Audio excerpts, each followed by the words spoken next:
Hello friend, मी श्रद्धा. Story book teller या चॅनलमध्ये तुमचं पुन्हा एकदा स्वागत करते. आपण ऐकत आहोत सौ शोभा राऊत यांची लिखित कादंबरी अवचित होता भेट तुझी. चला तर मग ऐकूया भाग 20. गाडी चंद्रपूरला आली. अंधार दाटून आला होता. थोडे चालावे लागणार होते, पण तिला त्याची फिकीर नव्हती. गावातील लोक तिला बऱ्यापैकी ओळखत असणार हे तिला ठाऊक होते आणि झालेही तसेच. उतरल्यानंतर ती वाड्याकडे जाण्यासाठी निघाली. तोच एक माणूस तिच्या जवळ आला आणि म्हणाला, तुम्ही वाड्यावर चाललात जणू? होय. द्या तुमचं सामान, म्या येतो संगन. तुम्हालाही तिकडे जायचे आहे? नाही जी. तुम्हाला उगाच त्रास कसला? सरकाराची पाहुणं म्हणजे गावची पाहुणं. द्या तुमचं सामान. नुपूरने बॅग त्याच्याकडे दिली. पर्स तेवढी हातात ठेवली आणि ती त्याच्या मागोमाग चालू लागली. तसा तिला रस्ता माहितीच होता. अंधारात चालावी लागणार याची तिने आधीच तयारी केली होती. नुपूर वाड्यावर पोहोचली. समोर झोपाळ्यावर आबासाहेब आणि इतर कोणी बसले होते. नुपूरला पाहून त्यांना आश्चर्य वाटले. तुम्ही? या या. नुपूर पुढे झाली. तिने आबासाहेबांना वाकून नमस्कार केला. आबासाहेबांनी विचारले, आणखीन कोण आहे सोबतीला? मी एकटीच आले. बरं बरं, आतमध्ये जा. नुपूर आत वळाली. बायजाने तिला पाहिले आणि ती आईसाहेबांना सांगायला धावली. आईसाहेब लगेचच आल्या. नुपूर, तुम्ही? विश्वासच बसत नाही. तुम्ही आलात. कालच आपण फोनवर बोललो होतो, तेव्हा येण्याबद्दल काही बोलला नव्हतात. माझे येणे अगदी अचानक ठरले. म्हटले, पोस्टाने पत्रिका पाठवण्यापेक्षा समक्ष नेऊन द्यावी. अरे वा वा. सोबतीला कोण आलंय? अगदी एकटी आले मी. नुपूर, आम्ही आलो असतो, तुम्ही उगाचच त्रास घेतला. आईसाहेब, आपल्या माणसांसाठी करतो, त्यात त्रास कसला? बायजाने पाणी आणून दिले. घ्या, पाणी घ्या. बायजा, चहा टाक. व्हयजी. नुपूरने पाणी घेतले. लागोपाठ चहा आला. चहा घेतला. तोच आईसाहेब म्हणाल्या, नुपूर, हातपाय धुणार ना? होय, आलेच मी. नुपूर फ्रेश झाली. घरात जय किंवा शक्तिसिंह कोणीच दिसत नव्हते. नुपूरने आईसाहेबांना विचारले, आईसाहेब, प्रिन्सेस तेजू कुठे आहे? दिसत नाही. ती तिच्या काकाजीबरोबर गेली आहे बाहेर. येईल इतक्यात. आईसाहेब, ज्या कामासाठी आले ते आधी करते, म्हणत तिने बॅगेतील पत्रिका आणि येताना घेतलेले स्वीटचे बॉक्स आईसाहेबांना दिले. नमस्कार केला. आईसाहेबांनी तोंड भरून आशीर्वाद दिला. आईसाहेबांनी देवकी आणि बायजाला स्वयंपाकाच्या काही सूचना दिल्या. त्या नुपूर बरोबर बोलायला लागले. आईसाहेब, फोटो बघणार?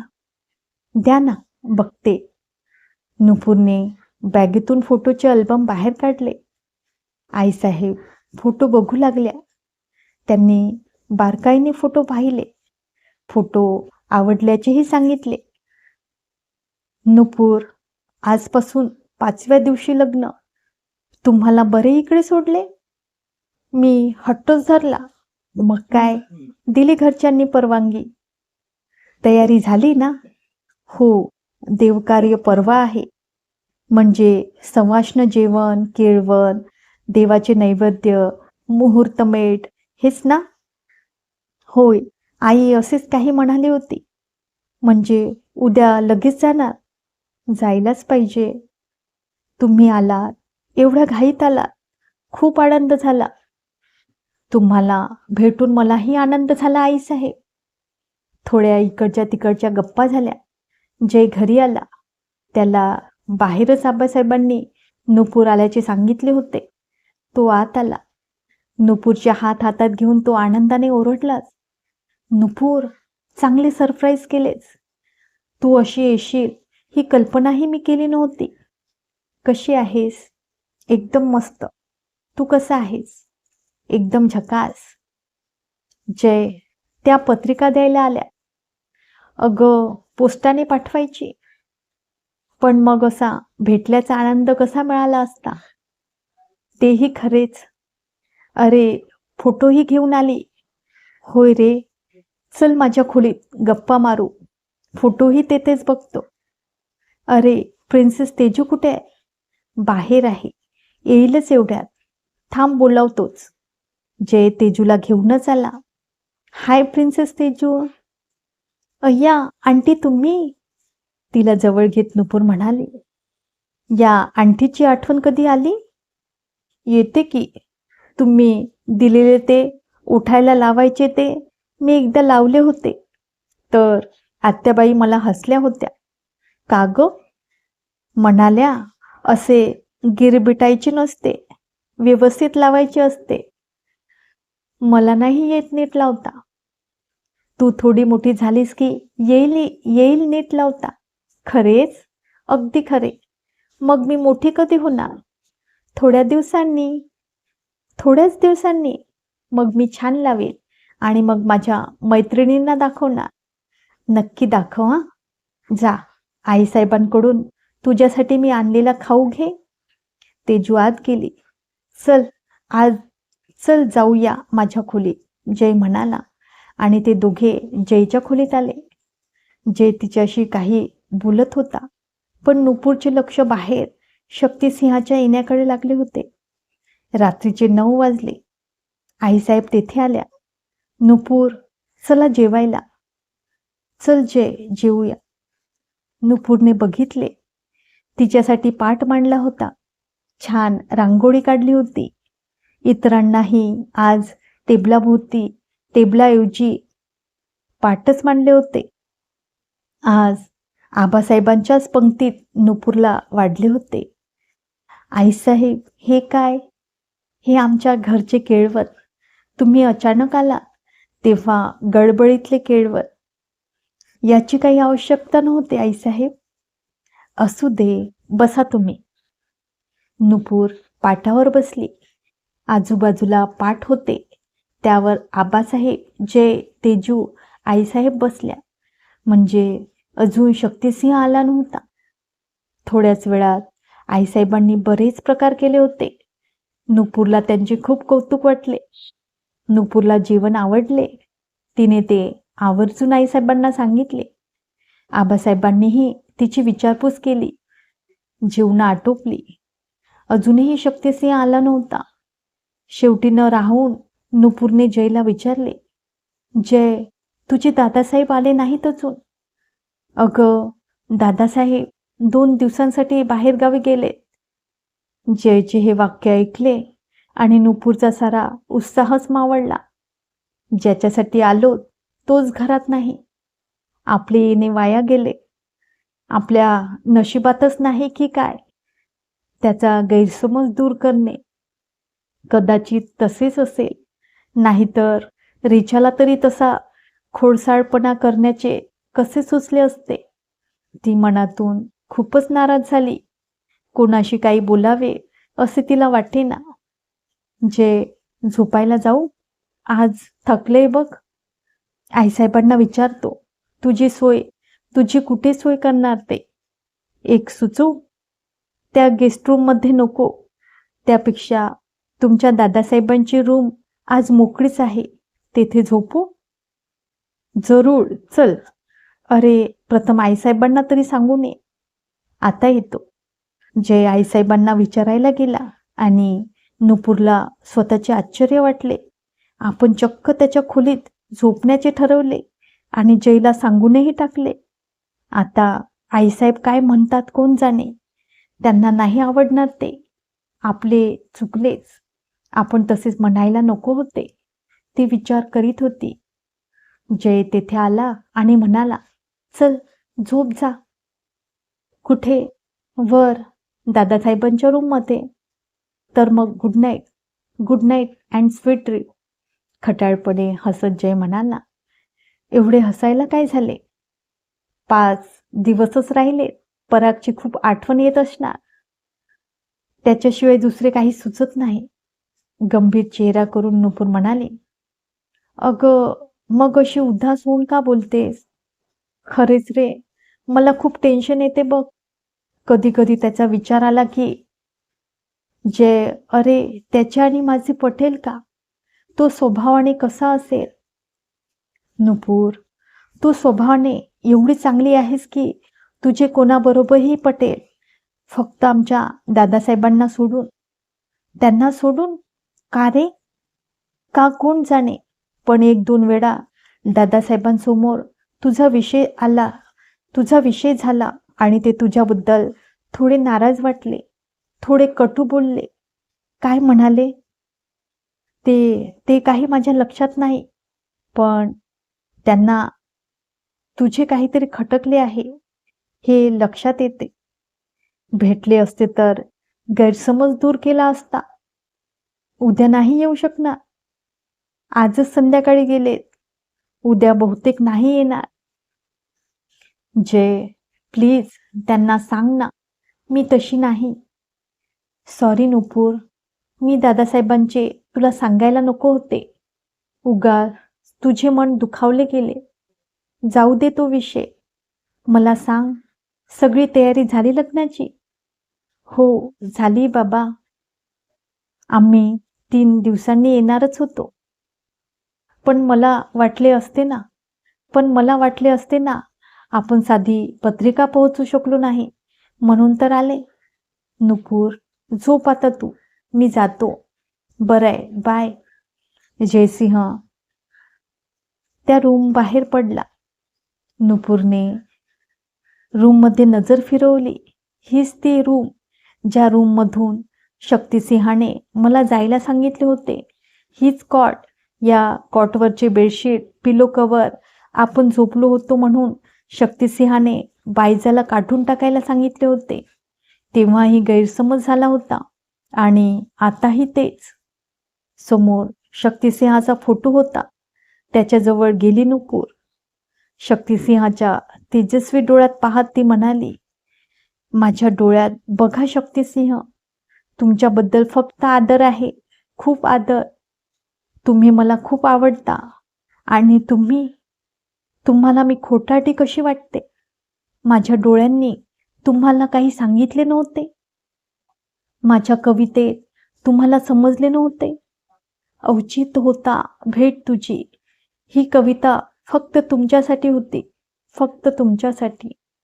त्यातील प्रत्येक ओळ, प्रत्येक भावना सच्ची होती आणि ती तुमच्यासाठीच होती. तिने त्याचा तो फोटो टेबलावरून उचलला. ती कॉटवर आडवी झाली. शक्तिसिंहाचा फोटो तिच्या हातात होता. शक्तिसिंहाला जे सांगायचे होते ते ती वेडी ते सारं त्याच्या फोटोला सांगत होती. रडत होती, बोलत होती, निर्जीव फोटोवरून हात फिरवत होती. तिचे आक्रंदणारे मन शक्तिसिंहाच्या फोटोपुढे मोकळे होत होते. शक्तिसिंह, प्लीज, तुमच्या मनातला माझा राग काढून टाका. मला ते सहन होत नाही. तुम्ही मला कधीच समजू शकणार नाही. वाटले होते चंद्रपूरला येऊन तुमची समजूत काढावी, पण इथेही तुम्ही मला हरविले.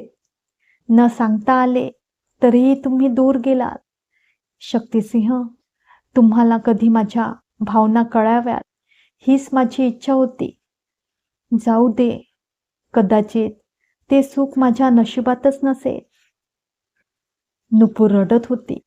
तिच्या डोळ्यातील आसवे टपटप त्याच्या फोटोवर पडत होती. तिने पाहिले तिचे पडलेले अश्रू त्याच्या डोळ्यात पडल्यासारखे, जणू त्याचा फोटोही रडतो आहे तिच्या बरोबर. नुपूरला तरी कुठे माहिती होते तिच्यासाठी त्याच्याही डोळ्यात अश्रू आहे.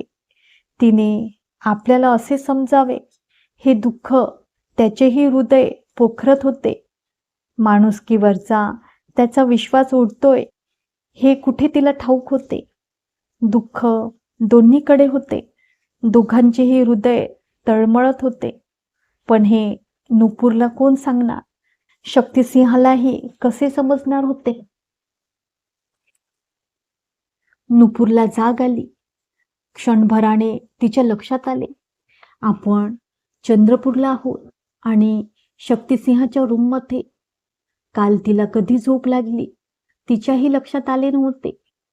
काल आपण फारच हळवे झालो होतो. तो इथे नाही म्हटल्यावर आपले येणे व्यर्थ ही भावना मनात दाटून आली होती आणि ते सर्व आपण शक्तिसिंहाच्या फोटोला सांगत होतो. नुपूरने बेडवर असलेला शक्तिसिंहाचा फोटो हातात घेतला आणि ती हळूच हसून म्हणाली, गुड मॉर्निंग शक्तिसिंह. ती उठली. तिने त्याचा फोटो टेबलावर ठेवला. फोटोवर अश्रूंचे वाढलेले डाग होते, पण तिच्या काही ते लक्षात आले नाही. लवकर निघायचे होते. आवरायला घ्यायला पाहिजे. ती उठली. शक्तिसिंहाच्या रूमला अटॅच बाथरूम होते. ती सर्व काही आवरून खाली आली. झोप लागली ना व्यवस्थित? आईसाहेबांनी विचारले. होय, छान झोप आली. तुम्हाला सोडवायला जय येणार आहे, त्यामुळे निवांत निघालात तरी चालेल. तुम्ही आपल्या गाडीनेच जा. म्हणजे मला घरापर्यंत सोडायला तो येणार? होय. कशाला? मी जाईल एसटीने. तुम्ही एसटीने गेलेले आम्हाला कोणालाच आवडणार नाही. जयच्या आबासाहेबांनीच तसे सांगितले आहे. तो केव्हा येणार होता तिकडे? तसे आम्ही तुमच्या लग्नासाठी एकत्रच येणार होतो. मग तसेच करा. आम्ही दुसऱ्या गाडीने येऊ नंतर. पण असू दे, तुम्हाला आमचे ऐकावेच लागेल. ठीक आहे, नुपूर हसून म्हणाली. मग आता जेवूनच निघा. जेवून दुपारी 11 वाजेपर्यंत निघा.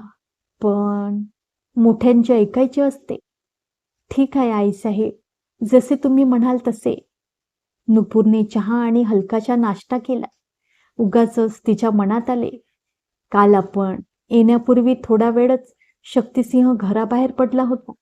आज आईसाहेब थोडे लेट जाण्यासंबंधी सांगत आहे. कदाचित तो तेवढ्या वेळात आला तर? तसेच होऊ दे, ती मनोमन देवाला विनवीत होती. तेजस्विनी उठली. ती नुपूरजवळ आली. आंटी तुम्ही आज जाणार? हो, जायलाच पाहिजे. का? मला घरी कामे आहेत म्हणून. तुमच्या घरी बायजाक्का नाही का मला? आहे ना, मग ती करेल तुमचे काम. नुपूरला हसू आले. तेजस्विनी तिच्या दृष्टीने नुपूरला राहण्याचा आग्रह करीत होती. प्रिन्सेस तेजू, तू पण ये हं माझ्या लग्नाला. तुमचे शुभमंगल आहे. तेजस्विनीच्या तोंडून शुभमंगल ऐकून नुपूरला हसू आले. हो, माझे शुभमंगल आहे. आमच्या गावात लताताईचे शुभमंगल आहे. तू गेली होतीस? हो.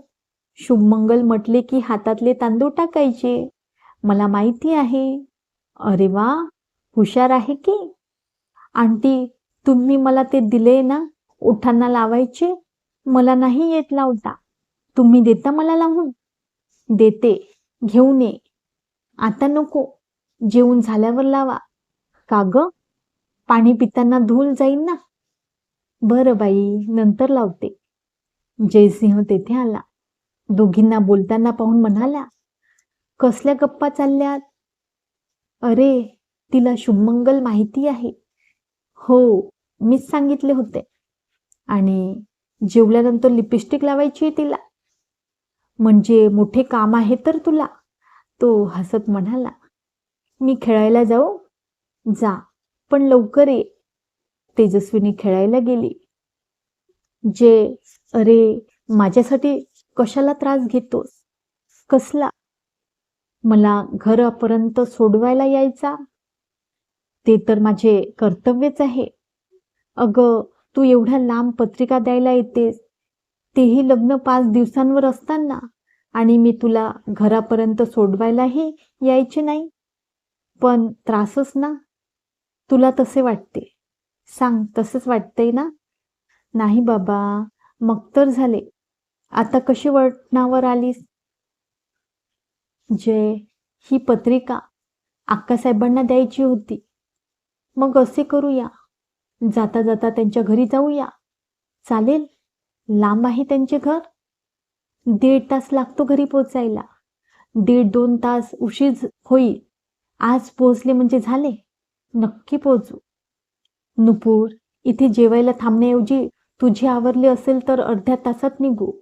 जेवण अक्कासाहेबांकडे करूया. तुमचे दादासाहेब येतील का एवढ्यात? नाही, ते आज रात्रीच येणार आहे. त्यांच्यासाठी थांबण्यात अर्थ नाही. मग निघूया. मी आईसाहेबांना सांगून येतो. जय आत गेला. 5च मिनिटात परत आला. नुपूर, आईसाहेबांना सांगितले? अक्कासाहेबांना फोन करतो, म्हणजे त्यात तयारी करतील. जयने अक्कासाहेबांना दोघे येत असल्याबद्दल कळविले. नुपूर, तुझे आवरले आहे ना? I am ready. मी सुद्धा तयार आहे. वेळ नको घालवायला, निघूयाच. अरे, तेजूला बोलावू ना, तिला लिपस्टिक लावायची आहे. नाहीतर वाईट वाटेल तिला. आता बोलावतो. जयने तेजूला बोलावून आणले. तेजू, जा तुझी लिपस्टिक घेऊन ये. जयने तिला सांगितले. तेजस्विनी नुपूरने दिलेल्या लिपस्टिक घेऊन आली.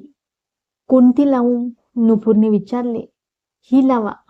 तेजूने 3 पैकी 1 उचलली. दे माझ्याकडे. बैस इथे. नुपूर तेजस्विनीला लिपस्टिक लावू लागली. तिला शक्तिसिंह आठवला. पहिल्या दिवशी तेजूला लिपस्टिक लावली म्हणून केवढा चिडला होता आपल्यावर. आता असता तर चिडला असता? कोण जाणे. नुपूरचे विचार सुरू झाले. बघ आरशात, छान लावली. आंटी, तुम्हीही हीच लावा ना. अगं, मी लावली. हीच लावायची. ही डार्क आहे. म्हणजे चांगली नाही? तेजूने विचारले. चांगली आहे. मग लावा ना. बरं, लावते. आरसा कुठे? तिकडे. तेजस्विनीच्या आग्रहाखातर लाल डार्क लिपस्टिक लावली नुपूरने. आता ठीक आहे. आंटी छान दिसते. लाल लाल. प्रिन्सेस, झाले ना तुझे लावून? आंटीला निघायचे. तू जा खेळायला. आंटी, उद्या या परत. येईन हं. तेजस्विनी निघून गेली. जय नुपूरला म्हणाला, नुपूर, जा तुझे काय सामान आहे वर दादासाहेबांच्या रूममध्ये ते घेऊन ये. मी आईसाहेबांना सांगून येतो. नुपूर रूममध्ये आली. कालचा ड्रेस तिने बॅगमध्ये भरला. टॉवेल भरला. विशेष काही काढलेच नव्हते. ती शक्तिसिंहाच्या फोटोकडे पाहत राहिली. तोच खालून जयने हाक मारली. नुपूर निघाली. तिचे डोळे भरून आले. तिने शक्तिसिंहाचा फोटो उचलून घेतला आणि ती तोंडातल्या तोंडात पुटपुटली. बाय. आता कदाचित भेट नाही. आणि तिला दुःखावेग सहन झाला नाही. तिने शक्तिसिंहाच्या फोटोवर आपले ओठ टेकले 2-3 वेळा. नुपूर, ये ग. पुन्हा जयचा आवाज आला. नुपूरने फोटो टेबलावर ठेवला. तो आडवा पडला आणि नुपूर जड पावलांनी त्या रूमच्या बाहेर आली. तिने डोळे पुसले. आईसाहेबांच्या आणि आबासाहेबांच्या ती पाया पडली. दोघांनी तिला आशीर्वाद दिला. लग्नाला येण्याचे दोघांनी कबूल केले. ती त्या वाड्याबाहेर पडली. गाडीत जयच्या शेजारी पुढच्या सीटवर बसली. बॅग मागच्या सीटवर टाकली. जयचीही बॅग तेथे होती. आईसाहेब, येते हं. या नुपूर, हॅपी जर्नी. थँक्यू. जयने गाडी स्टार्ट केली. सावकाश जा जय. पोचल्यावर फोन कर. आईसाहेबांनी सांगितले. काळजी करू नका. व्यवस्थित जातो. पोचल्यावर फोन करतो. बाय आईसाहेब. Princess Teju, tata. Tata aunty. गाडी सुरू झाली. गाडीने वेग घेतला. चला तर मित्रांनो, आता इथेच थांबूया. भेटूया उद्याच्या भागात. तोपर्यंत नमस्कार.